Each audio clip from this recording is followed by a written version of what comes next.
Olá pessoal, meu nome é Rafael Silva, eu sou doutorando no programa de pós-graduação em Letras pela Universidade Federal de Minas Gerais e dou continuidade aqui à nossa segunda parte da quarta aula desse curso de Introdução aos Estudos Literários. Eu sugiro que quem está fazendo o nosso curso, com o propósito de receber o certificado no final do semestre, desse primeiro semestre de 2020 até junho desse ano, se não tiver assistido a primeira parte da aula, clique aqui em cima, eu vou colocar o link aqui para que vocês assistam a primeira parte da aula, façam a atividade sugerida por lá e só então venham assistir a sequência da exposição de hoje, que vai ser a partir do livro do Antoine Compagnon, famoso O Demônio da Teoria. Eu coloquei o arquivo em PDF desse livro no nosso Drive. Espero que todas as pessoas possam ler o primeiro e o segundo capítulos desse livro, que é um livro muito interessante para quem está estudando a teoria literária, está tendo esse contato. O Antoine Compagnon é um professor francês bastante respeitado. A sua obra é muito instigante e ela vai ser de alguma forma o ponto a partir do qual essas análises de hoje e do nosso encontro seguinte vão se dar. Hoje em torno da questão do autor, a literatura e o autor, e no encontro seguinte em torno das questões da literatura com o mundo, da representação, e da literatura com o leitor, tá? Então, nós vamos ler juntos os capítulos 1 e 2 hoje, 3 e 4 para o encontro seguinte, discutindo alguns dos posicionamentos do Antoine Compagnon no que diz respeito a esses pontos da teoria literária. Então, quem ainda não assistiu, vá lá, assista a primeira parte da aula e aqui a gente começa a exposição propriamente dita. Então, como eu disse, dedicada à literatura e o autor a partir do livro do Antoine Compagnon. Vamos lá. O livro O Demônio da Teoria, de Antoine Compagnon, começa com essa primeira seção intitulada O que restou de nossos amores. E ela já é muito interessante porque situa, de alguma forma, o lugar desse autor dentro da produção francesa, a partir de suas experiências enquanto aluno e logo na sequência também como professor nesse meio acadêmico bastante sui generis. Ou seja, ele começa contextualizando o debate teórico na França, segundo ele, bastante parco até a década de 1960, menciona na sequência um boom da teoria a partir dessa década e, na sequência, o seu arrefecimento por volta de 1990 em diante. É preciso lembrar que, então, esse boom da década de 60 tem relação, obviamente, com o estruturalismo levi-straussiano, as apropriações feitas desse estruturalismo por Roland Barthes, por Michel Foucault, por, eventualmente, Derrida, naquilo que vai se revelar, então, o pós-estruturalismo. Eu já mencionei um pouco sobre isso no nosso encontro anterior. O pós-estruturalismo não é da ordem de uma superação pura e simples do estruturalismo, mas sim da ideia de um além. A importância, sem dúvida, de se dar conta das estruturas sociais, das estruturas linguísticas, das estruturas psíquicas, mas tentar ver para além dessas estruturas, ou seja, compreender o que de alguma forma fundamenta, o que transborda, o que questiona esse tipo de estruturas. E segundo então a proposta aí do Compagnon, esse boom da teoria francesa, do que vai ser chamado nos Estados Unidos de French Theory e depois simplesmente de Theory, se dá até a década de 90 e a partir daí teria acontecido um arrefecimento. E aí, logo na sequência, ele vai dizer algo sobre o que nós já tratamos aqui, que teoria e prática, no caso da literatura, andam de mãos dadas. A gente tratou isso quando abordamos o texto do Terry Eagleton, dizendo justamente que toda teoria envolve uma prática, ou tem implicações práticas, e que toda prática de leitura tem pressupostos teóricos. Então, nada de novo aqui. eu acho que ficou bastante claro a partir da exposição anterior que essa ideia, não é, de que a abdicada teoria traria uma experiência mais direta do texto é uma falácia. Não é? É simplesmente tentar escamotear a sua própria teoria, seus próprios pressupostos teóricos, como se eles fossem naturais, como se eles fossem a priorísticos, quando na verdade todas as modalidades de leitura são construídas socialmente. E precisamos ter então consciência dessas construções para que possamos, enfim, refinar a nossa consciência, para que possamos debater diferentes críticas, diferentes apreciações críticas de determinadas obras e assim por diante. E o Compagnon vai dizer que a antiga teoria literária, ele coloca aí entre aspas, não é? Porque não era ainda, não é, uma chave moderna de teoria, nem uma chave moderna de literatura, tinha uma dimensão bastante prescritiva. Não é? E ele menciona os nomes de Platão e Aristóteles como representantes dessa chave de teoria, que então prescreveria determinadas manifestações literárias. A gente já falou sobre o anacronismo, né, de se referir à literatura para falar daquilo que foi feito, por exemplo, pelos gregos ou pelos romanos. Mas esses teóricos antigos trabalhariam numa chave da prescrição, ou seja, daquilo que deveria ser a boa literatura, daquilo que ela deveria executar para ser considerada literatura. E, na sequência, ele então vai estipular que a moderna teoria literária se constitui justamente com a pretensão de descrever o fenômeno literário a partir do século XIX, final do XVIII, início do XIX, como uma espécie de desdobramento das discussões estéticas e que vai então ter uma abordagem muito mais científica nesse sentido de tentar compreender o fenômeno literário mais do que prescrever um determinado tipo de literatura como a literatura. Né? Vejam que essa é a mesma transformação por que passa, por exemplo, o ensino da gramática. Né? A gramática em chave tradicional ela é prescritiva, enquanto a linguística se pretende uma ciência descritiva dos fenômenos linguísticos. Então, esses avanços científicos andam de mãos dadas. Na sequência, ele vai expor com muita clareza, né, nessa citação, algo que eu já mencionei também, né, algo que nós já trabalhamos aqui, que é a teoria contrasta com a prática dos estudos literários, isto é, a crítica e a história literárias, e analisa essa prática, ou melhor, essas práticas, descreve-as, torna explícitos seus pressupostos, enfim, critica-os. Criticar é separar, discriminar. A teoria seria, pois, numa primeira abordagem, a crítica da crítica, ou a metacrítica. Tá? Então, a partir da teoria que a gente pode refletir sobre a crítica, né? Compreender quais são os pressupostos teóricos, quais são os critérios de um crítico quando ele faz a leitura de uma determinada obra, a mesma coisa sendo aplicável, não é, a uma história literária, compreendida aí como uma série de críticas, formando uma espécie de contínuo de desenvolvimento da literatura ao longo do tempo.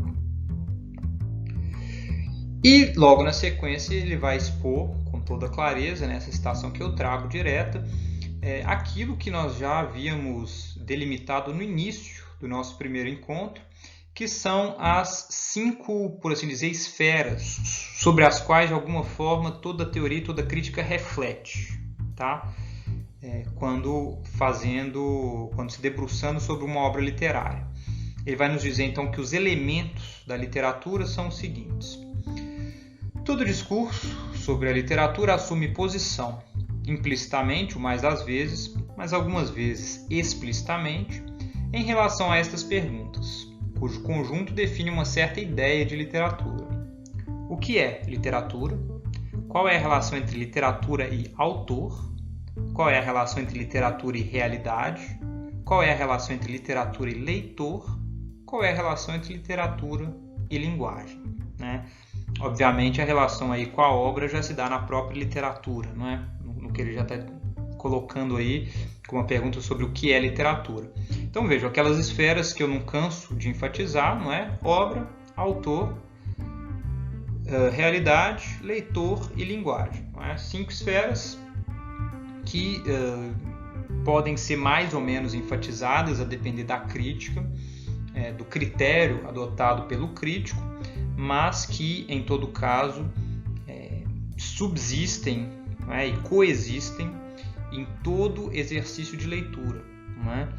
Mesmo quando a gente faz a opção, por exemplo, por não levar em conta informações sobre a vida de um autor, que é uma abordagem possível, né? Tentar fazer uma análise das estruturas, das formas, de todo um conjunto de paralelismos e assim por diante, ou seja, da obra encerrada em si mesmo, a própria exclusão, não é, da categoria autor, ela é uma opção da teoria, não é? Uma opção crítica, não é? do leitor, mas que tem, obviamente, ali um lastro teórico, tá bem? Mesmo quando isso é inconsciente. Mas nós já tratamos sobre isso, eu acho que essa questão não é problemática. Ainda, repisando um pouco do que foi apresentado no nosso primeiro encontro, ele vai distinguir o que é uma definição textual de literatura do que é uma definição contextual. Vocês vão se lembrar que as categorias usadas pelo Terry Eagleton para falar basicamente do mesmo fenômeno era daquilo que ele dizia de uma abordagem ontológica do texto ou da literatura, como se a literatura fosse algo em si, né? Como se o texto, a partir de determinadas formas, estruturas, fosse literário em si, por oposição a uma definição relacional de literatura, né? Ou seja, o texto é considerado literário a partir de determinados critérios, sobretudo sociais, não é? Que atribuem determinado valor àquele texto. E o companheiro, então, se perguntando, né, tentando realmente entender onde se encontra a literatura, se numa definição textual ou numa definição contextual, vai dizer que, da perspectiva da extensão, é possível considerar o seguinte: o termo literatura tem uma extensão mais ou menos vasta, segundo os autores, dos clássicos escolares à história em quadrinhos, e é difícil justificar sua ampliação contemporânea. O critério de valor que inclui tal texto não é em si mesmo literário nem teórico, mas ético, social e ideológico, de qualquer forma extra-literário. E da perspectiva da função, né, ele diz que, do ponto de vista da função, chega-se também a uma aporia. A literatura pode estar de acordo com a sociedade, mas também em desacordo. Pode acompanhar o movimento, mas também precedê-lo. Não é? Então vejam aí como, em ambos os casos, não é? A literatura ela sempre aparece, não é? Relacionada com a sociedade em que se encontra, seja, enfim, no seu status, seja no seu descompasso, né, dentro de um dado contexto histórico-social. E aí, entrando, digamos, no que seria uma consideração de argumentos formalistas, ele vai dizer que é a forma do conteúdo que determina o literário? E respondo, não há temas literários em si. A gente conseguiria sempre pensar em exemplos que escapam a uma prescrição de determinados conteúdos como em si mesmos literários ou eles estritamente ou exclusivamente literários. É a forma da expressão, e ele mesmo diz, não há formas literárias em si, em que pese o esforço do formalismo russo em provar o contrário. E aí ele traz essa expressão, que é a expressão de literariedade, para dizer que ela, como toda definição de literatura, compromete-se na realidade com uma preferência extraliterária. Ou seja, a consideração do que num determinado contexto é a literariedade não coincide com aquilo que em outro contexto há de ser considerado literariedade, ou seja, esse esse conceito ele varia, não é, ao longo do tempo, ele varia histórico, socialmente, e isso não é nenhuma surpresa para quem, enfim, tem algum trabalho na área de linguística histórica, não é, tem alguma leitura. Os conceitos se transformam historicamente, os valores também, não é? Então, a literatura como um conceito e também como um valor social é passível dessas transformações. Então, o objeto literário, em alguns momentos, vai ser, digamos, vai ser conferido enquanto definição a uma determinada obra, a outras não, e isso pode sempre ser transformado. Na sequência ele diz que então não há essência da literatura, sendo ela uma realidade complexa, heterogênea e mutável, não é? A gente já tinha dito isso antes. E ele completa essa primeira parte, não é, do seu livro dizendo: retenhamos disso tudo o seguinte: a literatura é uma inevitável petição de princípio. Literatura é literatura. Aquilo que as autoridades, os professores, os editores incluem na literatura. E eu diria, talvez fazendo uma crítica possível aqui a essa proposta, tal como composta, não é, pelo Compagnon, é aquilo que o leitor considera, ou os leitores consideram literatura, não é? O que cada um de nós, como leitoras, como leitores, no momento em que nos debruçamos sobre um texto, consideramos literário. E aqui, então, o Compagnon entra no primeiro capítulo, não é? Dedicado ao autor. E ele já propõe, não é, de cara essa definição ou essa proposta segundo a qual a antiga ideia corrente identificava o sentido da obra, a intenção do autor. Circulava habitualmente no tempo da filologia, do positivismo, do historicismo, não é? Então, o sentido da obra identificado a intenção autoral, como se o papel do intérprete, não é, o papel do hermeneuta, aquele que se debruça sobre o texto e propõe uma interpretação, fosse o de tentar reaver a dimensão intencional daquele autor, o que ele quis dizer. E seria justamente esse querer dizer, essa intenção autoral, que daria o lastro para o gesto hermenêutico, ou seja, daria a justificativa para que nós tentássemos extrair do texto um sentido. Simplesmente uma espécie de tentativa de reencontrar o gesto primevo, não é? O gesto primordial de um autor no momento em que ele compunha aquela obra. Ou seja, tratavam-se de tentativas de estabelecimento de um sentido intencional, objetivo e histórico da obra, com o fim de explicá-la. Esses movimentos mencionados aí pelo Compagnon, não é? A filologia, o positivismo e o historicismo, estão muito em voga no século XIX. A filologia é muito mais antiga do que isso, mas o positivismo e o historicismo, enquanto movimentos característicos da ciência e, por extensão, das ciências humanas, não é, das humanidades, eles têm muita voga no século XIX até o início do século XX. E eles tentam, de alguma forma, trabalhar com variáveis mais objetivas, não é? Por isso que, se voltar para a história, para determinados dados da experiência pessoal do autor, era visto com muito bons olhos. Então, contra tais tentativas de explicação da obra literária, foram propostas abordagens de interpretação da obra literária.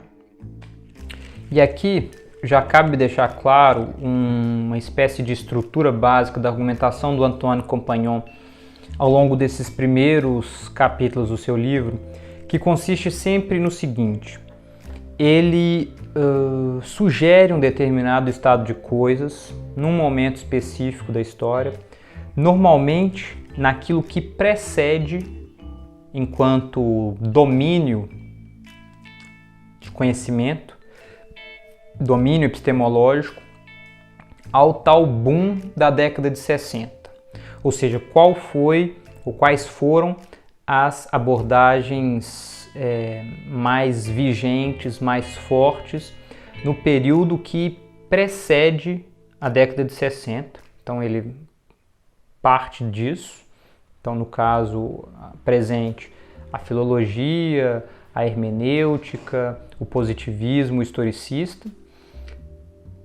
Delineia na sequência qual é a contraposição apresentada pela década de 60, pelos teóricos pós-estruturalistas.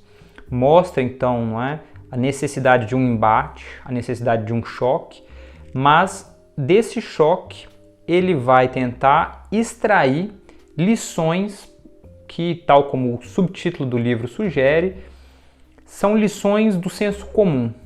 São lições que buscam ali um meio termo entre as atitudes mais radicais de enfrentamento entre um legado do século XIX e o que são essas abordagens mais recentes, não é?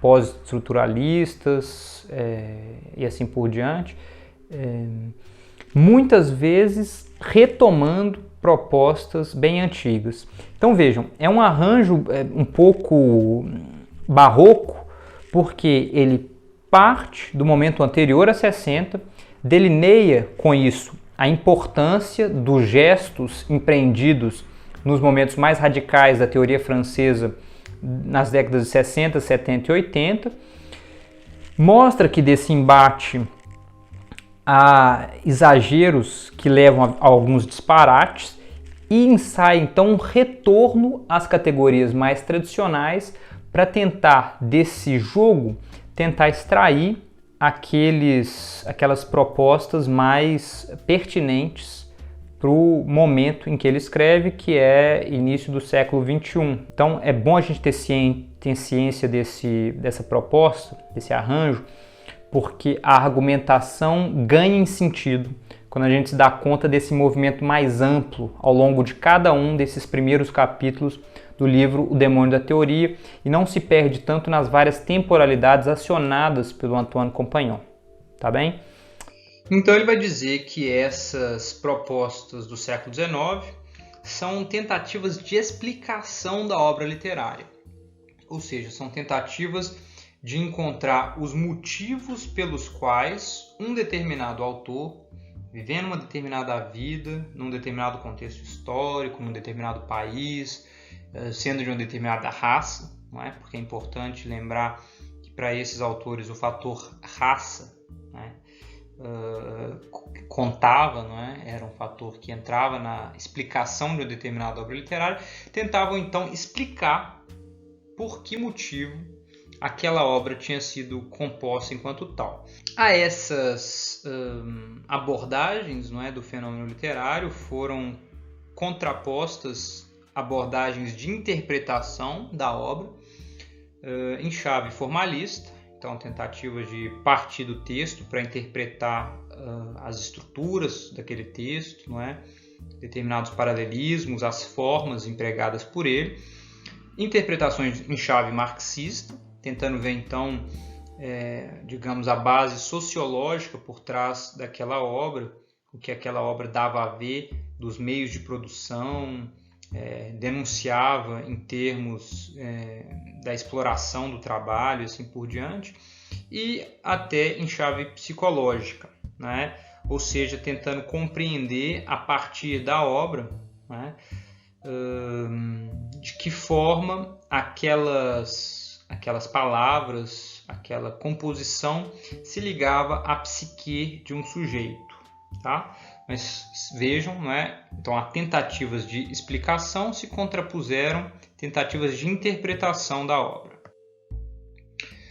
E é justamente como uma espécie de paroxismo, né? De levada ao grau mais superior dessa tendência de interpretação e não tanto de explicação das obras, que são propostas, não é, essas ideias de Roland Barthes, não é, com o texto A Morte do Autor, de 1968, e de Foucault, com o livro O que é um Autor, de 1969, em que é declarada a tão célebre morte do autor, não é? Em que justamente tenta-se indicar a ausência de um lastro autoral no momento da interpretação, chamando atenção para a dimensão da leitura enquanto ato de interpretação, não é, de um texto a partir do próprio texto, não é? Então, a partir das estruturas, das formas empregadas naquele texto, sem levar em conta elementos extratextuais, como, por exemplo, a biografia de um autor, a sua psicologia, as suas experiências pessoais e assim por diante. Essas propostas devem ser entendidas dentro de uma crítica mais ampla à pretensa universalidade do ser humano, não é? Quem é esse sujeito de que tanto falam os filósofos, de Aristóteles, de Platão a Kant, não é? A Hegel, concebido como sujeito, não é? Como indivíduo, como único no âmbito do pensamento burguês do século XIX. Aí, obviamente, a crítica de Barthes e Foucault é muito a essas propostas que na França ainda tinham muita força, não é, na década de 60, de uma, digamos, explicação dos textos muito colada à biografia de um autor, então tentando encontrar ali sempre uma espécie de espelhamento, não é, em que a obra refletia determinadas experiências, em que uma obra sempre deixava ver algo do contexto básico, não é, de que um autor partilhou e assim por diante. E eles vão então, de alguma forma, avançar a ideia de que a intenção do autor não seria pertinente para a interpretação da obra e de que a obra sobreviveria à intenção do autor, demonstrando que sua interpretação a ultrapassa. Ou seja, eles não negam a existência de uma intenção primeira do autor, mas eles dizem que essa intenção não importa de forma alguma para que a gente compreenda essa obra, e mais, de que essa intenção desaparece, e desaparece sem deixar praticamente traço nenhum, não é? Ou seja, mesmo que o próprio autor venha se debruçar depois sobre a sua obra e dizer: a minha intenção quando eu compus esse romance foi X, Y ou Z, esse retorno à obra pelo próprio autor não é um dado, não deixa ver, não é uma evidência da sua intenção primeva, mas é uma renovação, é uma nova intenção daquele que se debruça sobre o texto agora como leitor, e nesse sentido a interpretação se faria sempre à revelia da intenção de um autor, partindo sempre da letra do texto, né? Então, essa proposta ela é bem radical na tentativa então de cortar um vínculo entre o querer dizer originário de um autor e o que o texto efetivamente diz, não é? A partir das suas palavras, no ato de leitura, ou seja, tal como interpretado por um leitor trabalhando com determinadas categorias de teoria literária, né? E é muito interessante, não é, como eu sugeri, porque nesse momento a argumentação básica do Compagnon, tendo delineado então uma espécie de tese do século XIX, filológica ou hermenêutica, trabalhando com a intenção autoral, contrapõe uma antítese, que seria então essas teorias mais vanguardistas de morte do autor, não é?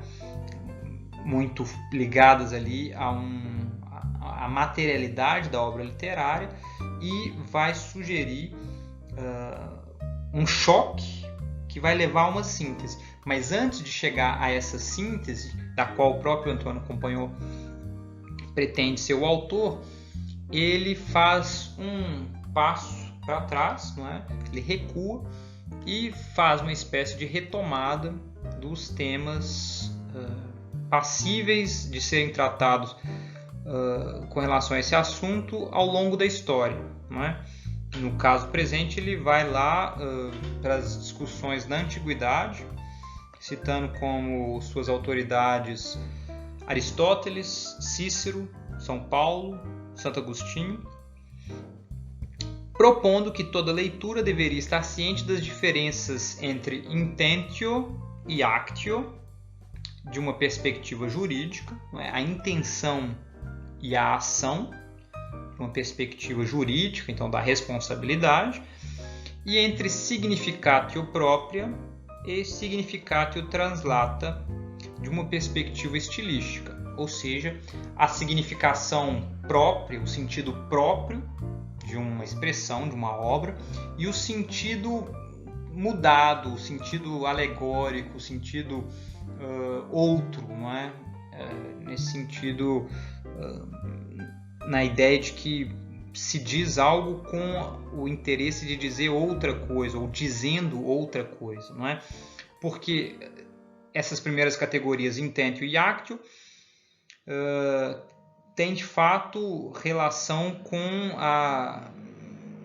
o querer dizer, a intenção, o efetivamente fazer, de uma perspectiva da responsabilidade, enquanto essas outras categorias têm relação com algo de uma perspectiva estilística, ou seja, da própria composição da obra, tá?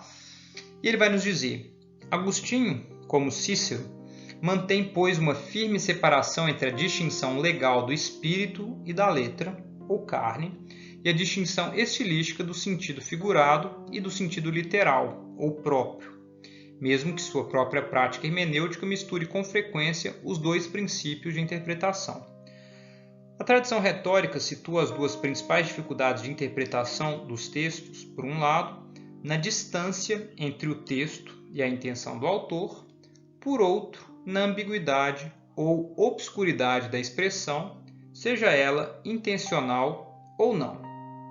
Então vejam como são duas formas distintas de tentar compreender, não é? De tentar interpretar uma determinada passagem ou um determinado texto ou um determinado autor, que muitas vezes se confundem no ato de leitura, não é? Se confundem na própria crítica, mas que não são as mesmas, tá? Uma então é levar em conta essa perspectiva jurídica da responsabilidade de quem escreve, ou seja, daquilo que a pessoa quis dizer, daquilo que a pessoa disse, e outra levando em conta o próprio texto, não é? Aquilo que é a materialidade do texto, para trabalhar então com o sentido próprio de uma obra e eventualmente tentar forçar, não é, uma interpretação no que seria um sentido figurado, tá? São formas de interpretação cunhadas ao longo dos séculos, como a gente vai tratar logo mais na sequência a partir da questão da alegoria. Justamente, aí a alegoria expressão, palavra que vem do grego antigo e que é justamente um alá, um alé, gorém, né? Um dizer outro, né? Conduzir ao outro, levar ao outro, e que faz então referência a essa forma de interpretação, né? A leitura alegórica, que consiste em se voltar para um texto e ver naquelas palavras, naquele texto, referências a um outro. Tá? Então, fala-se de X, mas trata-se de uma alegoria para Y. E vejam o que o Companhon vai dizer. A interpretação alegórica procura compreender a intenção oculta de um texto pelo deciframento de suas figuras.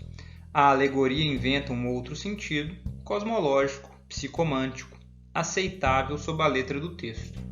Ela sobrepõe uma distinção estilística a uma distinção jurídica. Trata-se de um modelo exegético que serve para atualizar um texto do qual estamos distanciados pelo tempo ou pelos costumes, de qualquer forma pela cultura. Então vejam, ao invés de se preocupar com o que foi a intenção de Homero quando ele compôs a Ilíada, ou o que foi a intenção de Virgílio quando ele compôs a Eneida, um intérprete tardio vai se voltar para esses textos e tentar ver não essa intenção, mas sim algo outro, um além, de alguma forma sugerido por aquele texto. Então, por exemplo, Homero, quando está lá falando dos deuses, não é?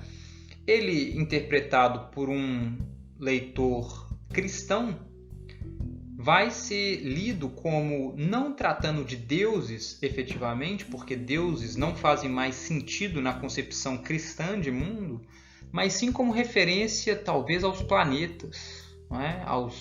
às estrelas, às vezes aos órgãos do corpo humano. São formas alegóricas de interpretar um texto, não é? Ou as interpretações cristãs de Virgílio. Vejam, a alegoria enquanto chave de interpretação, ela se dá muitas vezes quando um determinado texto é recebido, ou a tradição, não é?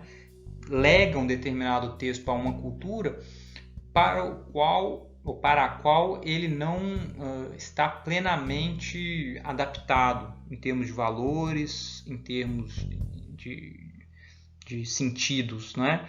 E a alegoria, então, é uma forma de adequação, de adaptação ao horizonte de expectativa do público, tá? Essa chave mencionada pelo Compagnon, em que, então, essa distinção estilística se sobrepõe a uma distinção jurídica enquanto chave interpretativa. Ou seja, tal interpretação não tem relação com a intenção do autor. Né? Pouco importa para um leitor cristão se Homero quis falar dos astros ou dos órgãos quando ele então estava falando dos deuses, mas uma vez proposta essa alegoria e de alguma forma aceita pelos leitores, não é? Ela passa a ser lida, não é? Nessa chave que atenta para a composição da própria obra e não tanto para a intenção. E aí então, retomando o ponto da sua argumentação a partir do qual ela tinha começado, ele volta a tratar da filologia e da hermenêutica, dizendo que a vitória sobre os modos da interpretação cristã e medieval no século XVIII, com as luzes, o iluminismo, representa assim uma volta ao pragmatismo jurídico da retórica antiga. O alegorismo anacrônico parece inteiramente eliminado. Do ponto de vista racional, uma vez que Homero e Ovídio não eram cristãos, seus textos não podiam ser legitimamente considerados como alegorias cristãs. A partir de Spinoza, da filologia aplicada aos textos sagrados, depois a todos os textos, visa essencialmente prevenir o anacronismo exegético, fazer prevalecer a razão contra a autoridade e a tradição. Então veja, Compagnon, não é? Na sua argumentação, sugere que na antiguidade coexistiram, às vezes no mesmo autor, duas formas de interpretação majoritárias, duas chaves majoritárias de interpretação dos textos. Uma que levava em conta a intenção do autor, outra que levava em conta a materialidade, não é, o estilo, a obra, como, digamos, ponte ou via a partir da qual a interpretação do leitor vinha a se desenvolver. Ele diz que há essa segunda chave, né, não tão preocupada com a intenção, mas sim com o próprio texto, não é? Com o próprio estilo, de alguma forma com uma mensagem já pré-estabelecida, vigora nos períodos da Alta Idade Média, enfim, da Idade Média como um todo. Essa chave interpretativa se contraporia uma abordagem, então, no período do Iluminismo jurídica, então, em que cada autor fala por si, responde pelos seus próprios atos, não é? Na medida da sua intenção, na medida daquilo que ele efetivamente faz na composição de um texto. E para então compreensão efetiva, não é? Dessa intenção e dessa ação, seria preciso levar em conta os dados do contexto a partir do qual aquele autor parte, evitando-se o anacronismo de ver então em Virgílio um autor pré-cristão, mas que já estabelece ali as bases de um cristianismo, não é? Justamente porque anacrônico.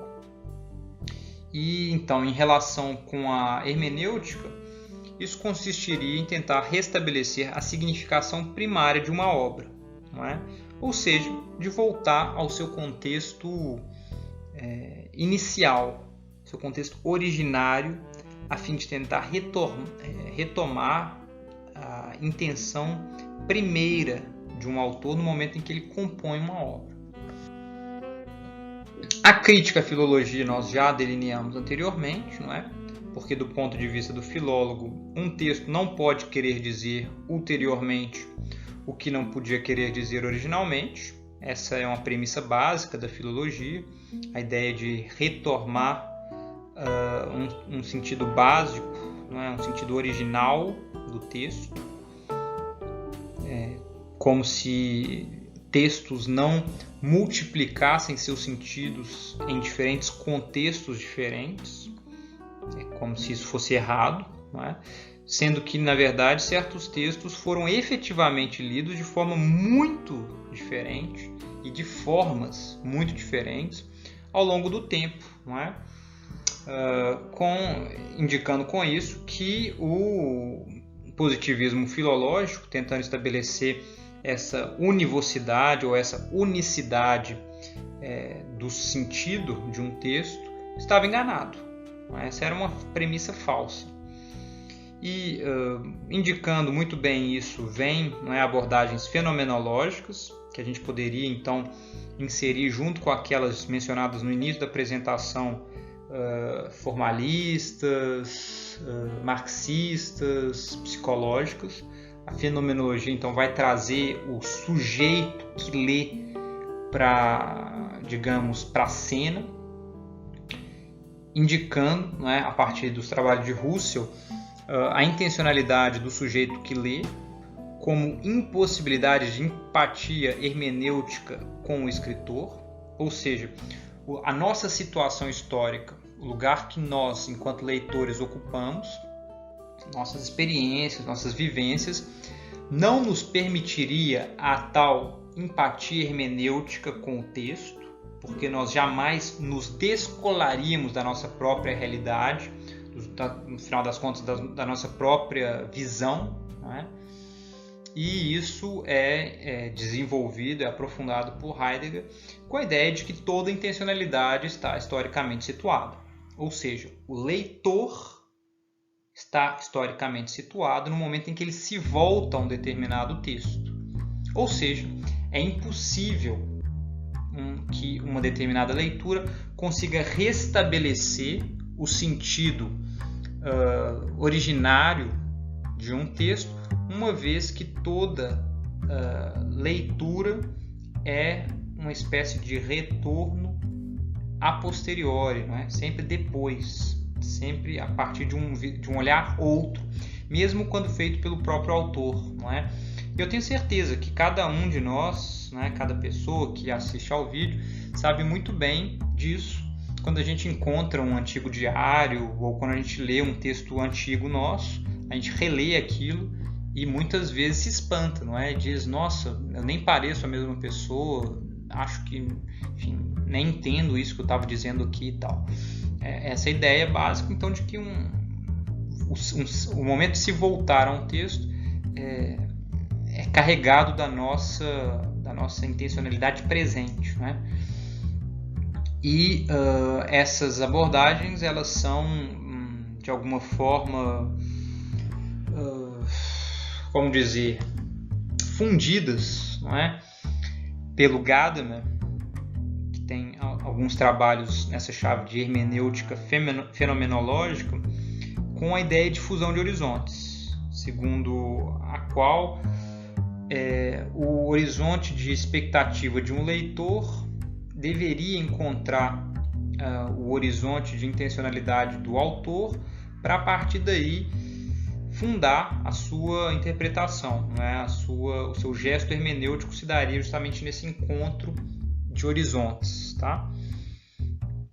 E o Compagnon diz: toda interpretação assim entendida é concebida como um diálogo entre passado e presente, ou uma dialética da questão e da resposta.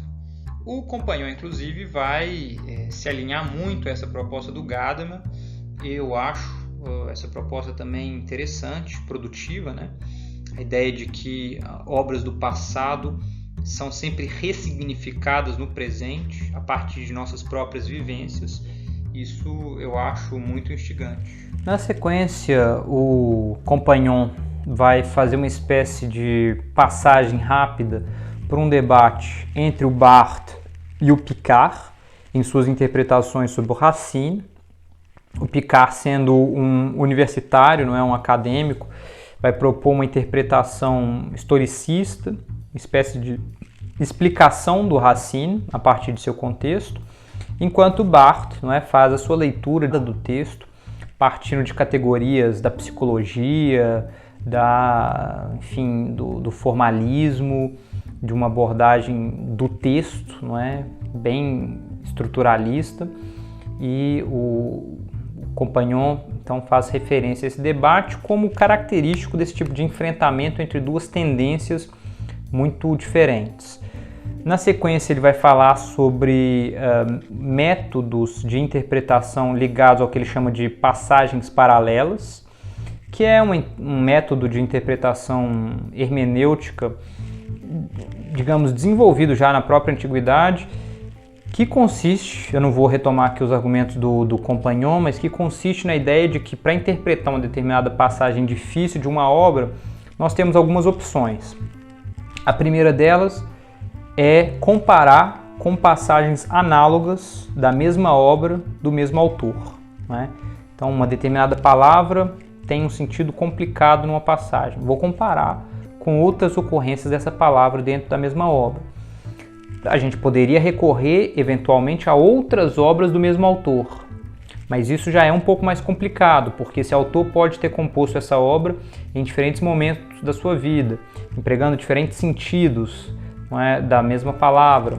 Ou seja, quando a gente sai da mesma obra, a gente já se afasta um pouco da certeza hermenêutica possível.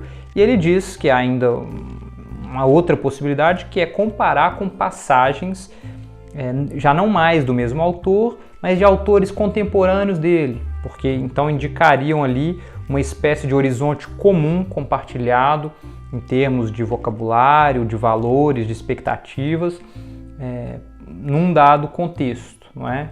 Então, digamos, estratégias hermenêuticas, nisso que ele chama então de passagens paralelas, e que tem então uma certa carreira dentro da história da interpretação no Ocidente, não é? Ele vai mencionar alguns nomes, mas não convém aqui retomar isso. E aqui agora, para concluir, tentando não me estender muito, não é? A gente encerra com algumas considerações sobre o posicionamento de Compagnon, que eu vou tentar sintetizar de forma tão neutra quanto possível, e logo na sequência uma crítica possível, a meu ver, a esse posicionamento. Ele faz uma crítica ao intencionalismo, mas também ao anti-intencionalismo das teorias, ou seja, tanto aquelas que exageram no peso concedido à intenção do autor no momento de determinar o sentido de uma obra, quanto àquelas que negam a importância da intenção autoral no momento de interpretar uma obra, propondo ele um método em que seja capaz de entender e descrever os sentidos de uma obra a partir do texto e suas significações a partir dos diferentes contextos, como de produção e de recepção, no que diz respeito aos valores, às significações, então, que são concedidas, né, socialmente a uma obra. Ele tenta fazer essa distinção entre o que é o sentido do texto em si e o que são as significações construídas a partir desse texto. Então ele diz, o texto tem, então, um sentido original, o que ele quer dizer para um intérprete contemporâneo, mas também sentidos ulteriores e anacrônicos, o que ele quer dizer para os sucessivos intérpretes. Ele tem uma significação original, ao relacionar seu sentido original com valores contemporâneos, mas também significações ulteriores, relacionando a todo momento seu sentido anacrônico com valores atuais. O sentido ulterior pode identificar-se com o sentido original, mas nada impede que dele se afaste, o que também ocorre com a significação ulterior e a significação original. E, nesse sentido, o Antoine Compagnon dá conta do fato de que as grandes obras são inesgotáveis, ou seja, elas têm um sentido no momento em que elas são criadas.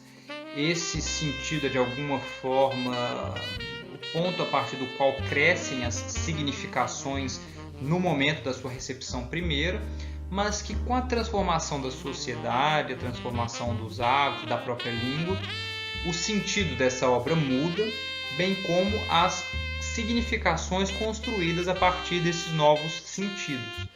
Ou seja, ele parece indicar que o ensino da literatura se dá sempre por meio da obra, entre o lá, não é, da obra, o momento histórico em que ela foi criada, o sentido original do autor, e o cá do leitor, não é, que pode ser o professor, pode ser o aluno, e que então, nesse jogo entre o lá e o cá, é sempre possível construir novos sentidos, construir novas significações. Mas vejam como ele postula a existência de um sentido originário e de uma significação originária, que seria aquela, ou significações originárias, que seriam aquelas do contexto de produção da obra. Na sequência, ele parece fazer um passo para trás, né, dar um passo atrás e de se mostrar desconfiado desses binarismos como o que ele propõe, que seria o sentido da obra mais fechada em si, no texto, não é? E o que seria a significação da obra, que seria então essa construção contextual. E diz, como toda oposição binária, a distinção entre sentido e significação é elementar demais e tem algo do sofisma. Ela simplesmente tem a vantagem de lembrar que ninguém, ou quase ninguém, nega a existência de um sentido original, por mais difícil que seja reconhecê-lo, e a vantagem de mostrar que o argumento do futuro da obra não elimina a intenção do autor como critério de interpretação. Aqui, eu destaco dizendo que vale notar que é impossível, a meu ver, e é um posicionamento meu, já é uma crítica que eu faço ao Compagnon, é impossível reconhecer um sentido como original. Ele pode até ser postulado desse modo, a fim de funcionar como lastro de uma avaliação, mas é impossível reconhecer um sentido como original. Afinal, quem tem a capacidade de decidir qual é o sentido original? O autor? O crítico contemporâneo do autor? O crítico posterior? O próprio leitor, no momento em que faz a sua leitura? Enfim, quem decide qual é esse sentido? Onde ele se encontra? É óbvio que há uma intenção autoral, mas o fato, ou melhor, é óbvio que houve uma intenção autoral, mas o fato de ter havido essa intenção autoral implica que a gente consiga remontar a esse sentido originário? Desconfio de que não, né? Ele, trabalhando com mais um binarismo, vai opor a intenção ao projeto, dizendo que a intenção não é uma premeditação, uma vez que a escrita não é como um jogo de xadrez, mas sim como um jogo de tênis. A ideia sendo aí que a gente não premedita, a gente não tem um plano, um projeto no momento em que a gente dá uma raquetada numa bola, a gente age bastante por intuição, a gente se deixa guiar por vontades e por lembranças e impressões e sensações que não são da ordem de uma deliberação psíquica consciente, mas que no momento da raquetada, ou seja, no momento em que a gente escreve um texto, há sempre ali um ato intencional. Com isso, eu concordo plenamente, não é? Então, todo ato de escrita teria uma intenção que coexistiria com ele e seria precedido por um projeto. Ou seja, Um escritor pode ter um projeto literário, mas esse projeto não coincide com a intenção que se dá a ver na sua obra, não é? Que de alguma forma estaria na base, não é? Do momento em que ele escreve. Contudo, mais uma vez eu pontuo, seria preciso notar que é impossível restituir tal intenção. Ela até poderia ser o lastro de uma interpretação, mas não o seu objeto. Ou seja, a intenção original não é restituível, nenhum sentido que dependa dela. Justamente porque a gente lida com a obra. Na obra não subsiste a intenção. Ela pode ser postulada como tendo sido importante, imprescindível para a constituição da obra.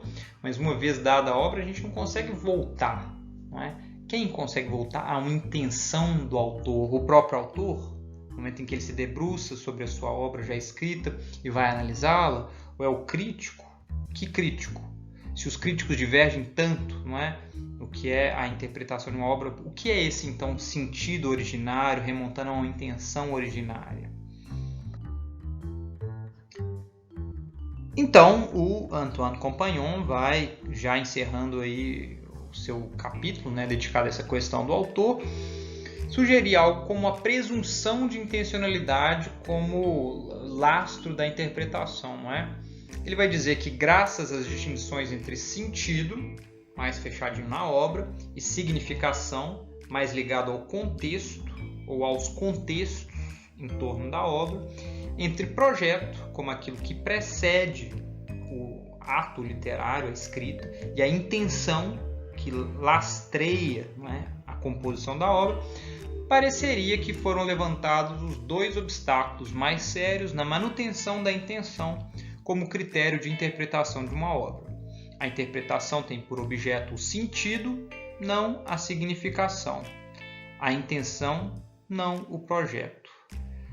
Segundo ele, outros critérios hermenêuticos poderiam coexistir com esse, e a crítica acreditaria fazer a ponte entre o sentido da obra, a partir da intenção do autor, e suas significações atuais, não é? Então haveria aí, digamos, uma espécie de relativo consenso no que diria respeito ao sentido ou aos sentidos entre primários e posteriores de uma obra, enquanto a ponte entre esses sentidos e as significações seriam, aí sim, o objeto de debate da crítica, não é? E ele diz algo interessante nessa passagem, quando afirma que a compreensão pressupõe sempre uma intenção. E ele menciona o caso de Champollion, né, que no século XIX consegue decifrar os hieróglifos a partir da pedra de Roseta, descoberta lá durante a campanha napoleônica no Egito, né, tomada do Egito, roubada, levada para a França e posteriormente levada para Londres, na Inglaterra. Mas é justamente, segundo o Compagnon, porque o Champollion pressupõe uma intenção por trás de quem escreveu aquela pedra, não é? Com os seus 3 idiomas, pressupõe que alguém quis transmitir sentido, que ele consegue chegar a esse sentido. Tudo bem, não é? Mas eu não acho que o Champollion ou o Compagnon, ou quem quer que seja, consiga remontar ao sentido primário ou à intenção de quem compôs o texto inscrito naquela pedra. Evidentemente, alguém pode discordar da minha crítica, não é? Pode querer concordar com o Antoine Compagnon. Eu aqui me alinho mais, digamos, a essas pessoas que vêm com uma certa desconfiança a intenção autoral como um lastro da nossa interpretação, tá? Por quê? O Compagnon acredita que o fato de uma intenção autoral ser condição sine qua non da produção de um texto seja o bastante para provar a possibilidade de que tal intenção seja objeto de uma interpretação capaz de estabelecer o sentido original desse texto. Eu acho que essa é uma proposta bem positivista por parte do Compagnon de tentar estabelecer um sentido unívoco, não é, do texto, entre o seu momento originário de composição e os outros vários momentos posteriores que trazem, né, que aportam transformações a esse sentido. Porque, a meu ver, embora a mera impossibilidade da crítica literária, ou melhor dizendo, não é? Porque, a meu ver, a mera impossibilidade da crítica literária em estipular um único sentido certo e certeiro de uma obra qualquer, até das mais simples, já é prova cabal de que tal intenção original não pode ser efetivamente restituída para fundar uma interpretação do tal sentido original. Não é? Além disso, a intenção autoral não pode ser o laço derradeiro da busca por coerência e complexidade na interpretação do sentido de um texto, na medida em que certas estruturas sociais, psicológicas e epistemológicas se manifestam aí à revelia da intenção de seu autor. Ou seja, a gente, mesmo que acredite, não é, na possibilidade de remontar a essa intenção a partir do que seria um sentido mais unívoco de uma obra, há muito numa obra que escapa à intenção autoral, que se dá a ver de formas muito diferentes, não é? Justamente porque essa ideia de um sujeito consciente, unívoco, que dota então de sentido por meio do seu ato intencional uma obra no momento em que ele a compõe, a meu ver é falaciosa, não é? Ou seja, na minha visão, o modo como Antoine Compagnon tenta dar conta do problema da relação entre autor e texto simplesmente escamoteia as dificuldades da questão, tá? E com isso a gente já caminha para o encerramento da apresentação de hoje, com o que é aqui o posicionamento final de Compagnon, quando ele diz que a presunção de intencionalidade permanece no princípio dos estudos literários, mesmo entre os anti-intencionalistas mais extremados, mas a tese anti-intencional, mesmo se ela é ilusória, previne legitimamente contra os excessos da contextualização histórica e biográfica. A responsabilidade crítica, frente ao sentido do autor, principalmente se esse sentido não é aquele diante do qual nos inclinamos, depende de um princípio ético de respeito ao outro. Nem as palavras sobre a página, nem as intenções do autor possuem a chave da significação de uma obra, e nenhuma interpretação satisfatória jamais se limitou à procura de umas ou de outras. Ainda uma vez, trata-se de sair dessa falsa alternativa, o texto ou o autor. Por conseguinte, nenhum método exclusivo é suficiente. Aqui, certamente, o Compagnon traz questões muito interessantes, mas eu volto a reiterar a minha crítica. A meu ver, o Antoine Compagnon consegue muito bem apontar os principais problemas, dessa forma um pouco barroca, não é característica da escrita dele, mas apontando os diferentes momentos de transformação na concepção da relação entre texto e autor, onde a ênfase é dada com mais, digamos, acento, não é, em cada momento da história, desde a antiguidade, passando por Idade Média, início da modernidade, até os dias mais contemporâneos, não é, até o momento mais próximo de nós. Mas a solução apontada pelo Compagnon, a meu ver, não é a mais pertinente, não me convence, na medida em que ele trabalha com categorias, a meu ver, superadas, não é? Essa ideia de um sentido mais unívoco do texto, eu me perguntaria, assim, a partir de exemplos muito simples, não é? De textos muito curtos, qual é o sentido unívoco desse texto? É, digamos, a gramática, né, ali das construções da frase, é o léxico, não é? Porque justamente não há, a meu ver, uma construção de sentido que prescinda do que está para fora do texto, não é? Do que está na sociedade, do que está na vivência do autor, do que está, enfim, é impossível ler um texto sem contexto. É esse o meu ponto, não é? E aqui vocês veem, obviamente, o meu posicionamento pessoal no que diz respeito a essas propostas do Compagnon. Eu me identifico muito, não é, com algumas ideias do Bakhtin, quando ele vai criticar o Saussure, por exemplo, por uma linguística estruturalista que não dá conta, então, da dimensão dialógica da linguagem, não é? Todo ato discursivo é, de alguma forma, um ato de resposta, ele exige uma resposta na sequência, ele está localizado contextualmente, não há texto sem contexto. Ou seja, não há interpretação de um texto desvinculada de um contexto, não é? E é nesse sentido que eu acho que trabalhar com essa categoria de sentido por oposição à categoria de significação não se justifica muito.